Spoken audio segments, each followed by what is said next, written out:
Introdução à psicanálise, parte 8. Introdução à técnica, resistência, transferência e contra-transferências. Bem-vindo de volta ao canal Estudante de Psicologia. Eu sou Jefferson Grain e vamos nos aprofundar no estudo da psicanálise. Até agora passamos 7 episódios construindo a arquitetura da mente. Falamos de inconsciente e de ego, superego e mecanismos de defesa. Mas a psicanálise não nasceu em livros, ela nasceu na clínica, no encontro entre duas pessoas. Nesse vídeo, vamos sair da teoria pura e entrar no consultório. Vamos falar sobre a técnica psicanalítica.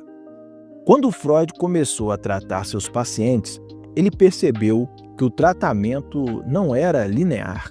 Não bastava explicar ao paciente: olha, você tem um complexo de Édipo mal resolvido.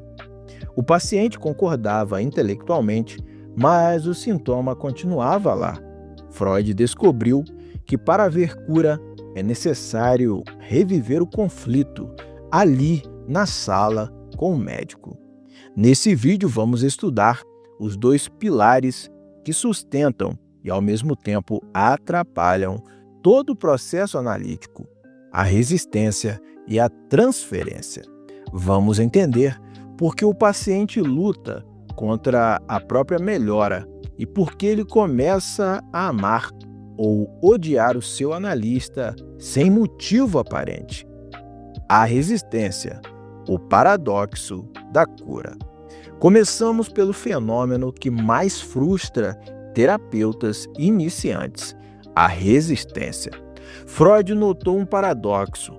O paciente procura ajuda porque está sofrendo, paga pela sessão, gasta tempo indo até lá, mas quando chega no divã, ele se cala, ou se atrasa, ou fala apenas de trivialidades, ou esquece os sonhos. Por que alguém sabotaria seu próprio tratamento? Lembrem-se do episódio anterior sobre mecanismos de defesa. O sintoma, a doença, é uma forma de equilíbrio que o ego encontrou. Mudar dói, lembrar dói. Então, quando a análise começa a chegar perto do núcleo do problema, o recalcado, o ego aciona o alarme. A resistência é tecnicamente a manifestação clínica do recalque. Freud dizia: tudo o que interrompe o progresso do trabalho analítico é uma resistência. Para o estudante de psicologia, é vital entender isso. A resistência não é má vontade do paciente. Ela faz parte do tratamento. O trabalho do analista não é ficar bravo com a resistência, mas interpretá-la. Mostrar ao paciente: percebe que toda vez que falamos da sua mãe, você muda de assunto? A transferência, repetir, em vez de lembrar. Se a resistência fecha a porta, a transferência é o que acontece quando a porta se abre, mas de um jeito distorcido. Freud descobriu que em determinado momento do tratamento, o paciente para de falar do passado e começa a se preocupar com o terapeuta. O paciente pode se apaixonar pelo analista, sentir ciúmes, sentir raiva ou achar que o analista é severo e crítico. Detalhe: o analista quase não fala, é uma tela em branco. Então, de onde vêm esses sentimentos tão intensos? Ele vem do passado. A definição técnica de transferência é a atualização de desejos inconscientes infantis projetados na figura do analista. O paciente não recorda o que sentiu pelo pai ou pela mãe. Ele repete esse sentimento com o analista. Ele transforma o terapeuta no pai, na mãe ou no irmão rival. Freud, no texto Recordar, Repetir e Elaborar, em 1914, diz que a transferência é uma forma de resistência porque o paciente para de lembrar para atuar, mas é também a maior ferramenta de cura. Mas por quê? Porque agora o fantasma não está mais no passado, ele está vivo na sala. O analista pode mostrar ao paciente, ao vivo, como ele se relaciona com as figuras de autoridade, tipos de transferência e o manejo. Academicamente, dividimos a transferência em dois tipos básicos: transferência positiva e transferência negativa. Transferência positiva, sentimentos de afeto, confiança e até amor erótico pelo analista.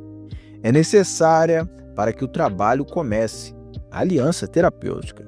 Mas se ficar muito intensa, uma paixão cega, vira resistência e atrapalha.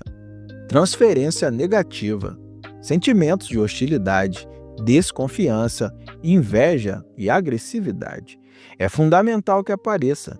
Se o paciente for bonzinho o tempo todo, o analista não anda. É na transferência negativa que trabalhamos a agressividade reprimida. O manejo de transferência é a arte da psicanálise. O analista não deve responder a esse amor ou a esse ódio como pessoa física. Ele não deve ficar lisonjeado nem ofendido. Ele deve manter a abstinência. Ele deve devolver isso ao paciente como interpretação, porque você precisa que eu seja essa figura autoritária para você. A contra-transferência, o sentimento do analista. E o analista, ele é de pedra? Aqui entra o conceito de contra-transferência. São os sentimentos inconscientes que o analista tem em relação ao paciente. Inicialmente, Freud via a contra-transferência como um erro, uma mancha cega que o analista deveria eliminar fazendo sua própria análise pessoal. No entanto, depois de Freud, a psicanálise evoluiu com autores como Paula Heyman e Heinrich Hecker. Hoje, entendemos que a contra-transferência é uma ferramenta de diagnóstico. Se eu, como analista, sinto um sono incontrolável, ou uma irritação súbita, ou uma vontade excessiva de salvar aquele paciente, isso pode não ser meu. Isso pode ser algo que o paciente está projetando em mim. O estudante de psicologia deve saber que o instrumento de trabalho na psicanálise é a própria mente do terapeuta.